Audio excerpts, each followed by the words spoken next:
ഞാൻ ഈ മൈക്ക് മേടിച്ചില്ലെങ്കിൽ എന്ന് ആലോചിച്ചു പോയി. Thank you for the kind words. ഇത് മമ്മൂട്ടി കമ്പനിയുടെ 7ാമത്തെ സിനിമയാണ്. കുറെ കാലത്തിന് ശേഷം എന്നൊരു സിനിമ ഇറങ്ങിയാണ്. ഈ സിനിമയ്ക്ക് കുറച്ച് കാലതാമസം ഉണ്ടായിരുന്നു. കാരണം നമുക്കൊക്കെ അറിയാം. ഇത് ഞാൻ വളരെ ആഗ്രഹിച്ച് ചെയ്യുന്ന സിനിമകളാണ്. ഞങ്ങളുടെ എല്ലാ പ്രൊഡക്ഷനും ഇനി ഒരുപാട് നല്ല സിനിമകൾ ചെയ്യണമെന്ന് ആഗ്രഹമുണ്ട്, ഇല്ലെന്നല്ല. ഓരോ സിനിമയും വളരെ സന്തോഷത്തോടെ പ്രേക്ഷകർ സ്വീകരിക്കുമ്പോൾ സമാധാനമുണ്ട്. നമുക്കിനിയും നല്ല സിനിമകൾ ചെയ്യാൻ സാധിക്കും. അതിന് നമ്മുടെ പ്രേക്ഷകരുടെ എല്ലാ സപ്പോർട്ടും ഉണ്ടാവും എന്നുള്ളൊരു ആത്മവിശ്വാസം. ഈ സിനിമയും അങ്ങനെയാണ്. ഇതൊരു പരീക്ഷണ സിനിമയെന്നല്ല ഞാൻ പറയുന്നത്. പരീക്ഷണ സിനിമയെല്ലാം പരീക്ഷണങ്ങൾ തന്നെയാണ്. പരീക്ഷണങ്ങളില്ലാത്ത ഒരു സിനിമ ഇറങ്ങുന്നില്ല. 10 കോടിയുടെ ആയാലും ശരി, 100 കോടിയുടെ ആയാലും ശരി, എല്ലാം പരീക്ഷണങ്ങളാണ്. അത് വിജയിക്കുന്നത് വരെ അത് പരീക്ഷണമാണ്. വിജയത്തിന് ശേഷമേ അതൊരു വിജയമാകുന്നുള്ളൂ. ഈ സിനിമയും അങ്ങനെയാണ്. ഇത് എന്നെ സംബന്ധിച്ചുള്ളത് സിനിമയല്ല പരീക്ഷണം. എൻ്റെ കഥാപാത്രമാണ് ഇതിലെ ഏറ്റവും വലിയ പരീക്ഷണം.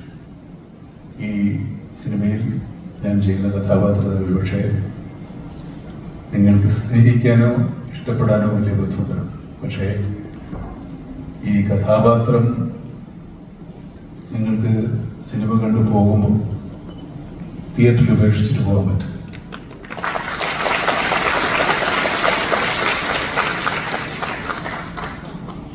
ഈ സിനിമയിൽ എനിക്ക് ആദ്യം ഓഫർ ചെയ്ത റോള് പോലീസ് ഉദ്യോഗസ്ഥൻ്റെയാണ്.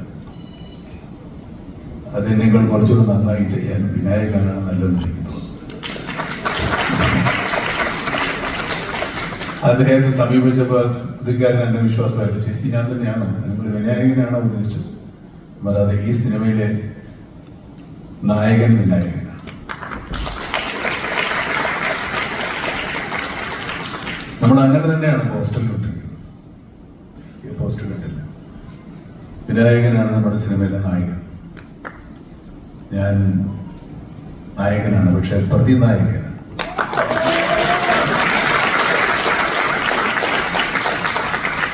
ഇത്രയും കാലം എൻ്റെ എല്ലാ സിനിമാ കസരത്തുകളും സ്വീകരിച്ച് ഈ പ്രേക്ഷകർ വിശ്വസിച്ച് തന്നെയാണ് ഞാൻ ഇങ്ങനൊരു കഥാപാത്രം ഏറ്റെടുക്കാൻ ധൈര്യപ്പെട്ടത്.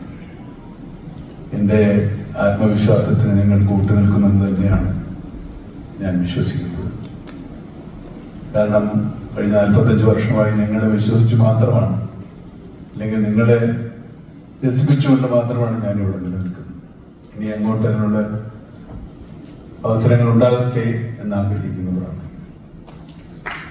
ഈ സദസ്സിൽ ഒത്തിരി സുഹൃത്തുക്കളുണ്ട്. എൻ്റെ ഞാൻ സിനിമ തുടങ്ങിയ കാലത്ത് എൻ്റെ കൂടെ ഉണ്ടായിരുന്ന നിർമ്മാതാക്കളും സംവിധായകരൊക്കെ, ജോഷിയും ജോയിയും ഒക്കെ ഇതിനകത്തൊരു വലിയ, ഇന്നത്തെ ഈ ദിവസത്തിൽ എനിക്ക് വളരെ സന്തോഷകരമായിരുന്ന അവരുടെ സാന്നിധ്യം. കുഞ്ചൻ എൻ്റെ വളരെ അടുത്ത സുഹൃത്താണ്. രാജു, സിബി, സിയാദ്, ഇങ്ങനെ എല്ലാവരും, അമൽ നീരദും അൻവർ റഷീദും രഞ്ജിത് പോയി ഒക്കെ എൻ്റെ കൺവെട്ടത്ത് വന്നവരാണ്. ഞാൻ കണ്ടുപിടിച്ചതല്ല, അവരെൻ്റെ മുമ്പിൽ വന്നതാണ്. ഞാൻ കണ്ടുപിടിച്ചെന്ന് പറയാൻ മാത്രം ഞാൻ വല്ല കൊളംബസ് ഒന്നുമല്ല ഇവർ കണ്ടുപിടിക്കുന്നത്. ഇവരിവിടെ തന്നെ ഉണ്ടായിരുന്നവർ. അങ്ങനെ ഒത്തിരി ആളുകൾ സിനിമയിൽ എൻ്റെ ഒരുപാട് എനിക്ക് ബന്ധപ്പെടാൻ, ചുരുങ്ങിയ സമയത്ത് ബന്ധപ്പെടാൻ സാധിച്ച എല്ലാ സുഹൃത്തുക്കളും എത്തിച്ചേർന്നിട്ടുണ്ട്. അത് മാത്രമല്ല, ഈ സിനിമയിൽ എൻ്റെ കൂടെ ഇതിനകത്ത് പുരുഷ കഥാപാത്രങ്ങൾ കുറവാണ്. ഞാനും വിനായകനും ചേർത്താൽ ജീവൻ മാത്രമേ ഉള്ളൂ. പിന്നെ ഉള്ളത് കുഞ്ഞു റോളിന്, പിന്നെ വേറെ ചെറിയ ചെറിയ റോളിന് ആൾക്കാരുണ്ട്. കണ്ടാൽ അറിയുന്ന മുഖം അസീസിൻ്റെ മാത്രമാണ്.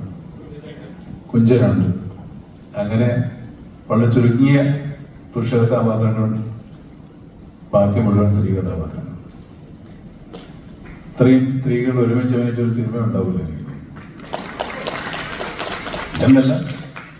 സ്ത്രീ കഥാപാത്രങ്ങൾക്ക് പ്രാധാന്യമില്ലെന്ന് പറഞ്ഞതിന് വരെ നമ്മൾ സ്ത്രീകൾ മാത്രമുള്ള സിനിമ എടുത്താണ്. പക്ഷെ അവരെല്ലാവരും ഈ സിനിമയോട് സഹകരിച്ചു. ഇപ്പൊ നമുക്കിപ്പോൾ ഇങ്ങോട്ട് വിളിക്കണം. യെസ്, അതിന് മുന്നേ നമുക്ക് മെയിൽ ആക്ടേഴ്സ് 2 പേരുള്ളൂ എന്ന് പറഞ്ഞു. അതിനുശേഷം വിളിച്ചാലും നമുക്ക് അതെ മെയിൽ ആക്ടേഴ്സ് 2 പേരാണ് ഉള്ളൂ എന്ന് നമുക്ക് പറഞ്ഞു.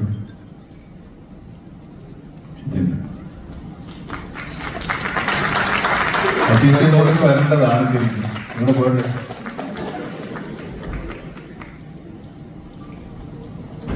ഒരു പാറ്റൊക്കെ